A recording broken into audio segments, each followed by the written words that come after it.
મિત્રો ફરી સવાર પડી અને સમાચાર આવ્યા કે પેટ્રોલ અને ડીઝલના ફરીથી રૂપિયા વધી ગયા.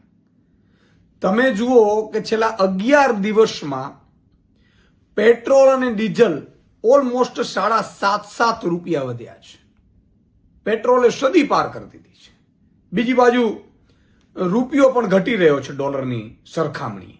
જ્યારે નરેન્દ્રભાઈ મોદી જ્યારે સત્તા ઉપર આવ્યા ત્યારે પેટ્રોલ ડીઝલના અંદાજે લગભગ 62 રૂપિયાની આસપાસ ભાવ ચાલતા હતા. અત્યારે સદીએ ફટકારી દીધી.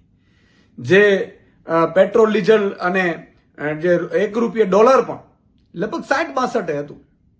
ક્યાં પહોંચી ગયું? સાહેબ, કહેવા એ માંગુ છું કે આ આમ જનતા ઉપર, આમ લોકો ઉપર, એક સામાન્ય પબ્લિક ઉપર કેટલો ભાર પડે છે.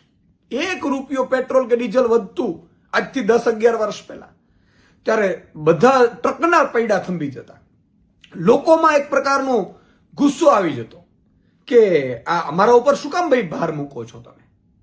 અત્યારે હાલત કેવી થઈ છે? અત્યારે 7-8 રૂપિયા વધે છે. તમે જુઓ કેટલી સિસ્ટમ આ લોકોએ મેનેજ કરી છે કે આંદોલન કે હડતાળની તો વાત ટ્રકોની છોડી દો, પણ લોકોને બોલતા પણ ડરે છે. લોકો આટલા ઉપર ભાર પડે છે, મોંઘવારી ઉપર મોંઘવારી. એક પેટ્રોલ ડીઝલનો 1 રૂપિયો વધે એટલે તમામ જગ્યાએ મોંઘવારી વધી જાય. આજે લોકો ચારે બાજુ પીડાઈ રહ્યા છે. આજે એક માતા બેન દીકરી જે સામાન્ય પરિવારમાંથી છે, આમ આદમી છે, મધ્યમ પરિવારમાંથી છે, એમનું કિચન નથી ચાલતું, એનું કિચનનું બજેટ વધી જશે. શાકભાજીથી માંડીને તમામ જીવન જરૂરિયાત ભાવો છે એ પેટ્રોલ ડીઝલના ભાવ વધે એટલે વધી જાય.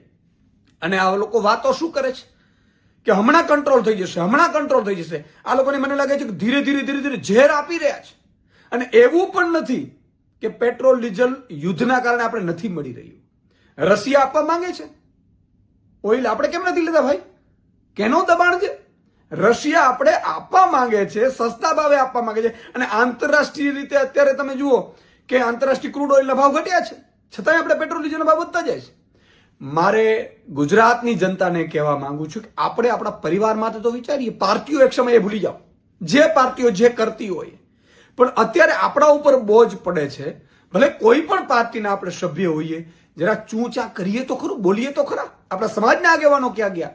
આપણા જ્ઞાતિના આગેવાનો ક્યાં ગયા? કોઈ બોલતું જ નથી. આટલી બધી મોંઘવારી પડી તો હવે તમારે જાગવાનું છે. તમારા માટે મારા માટે કોઈ નહીં બોલે.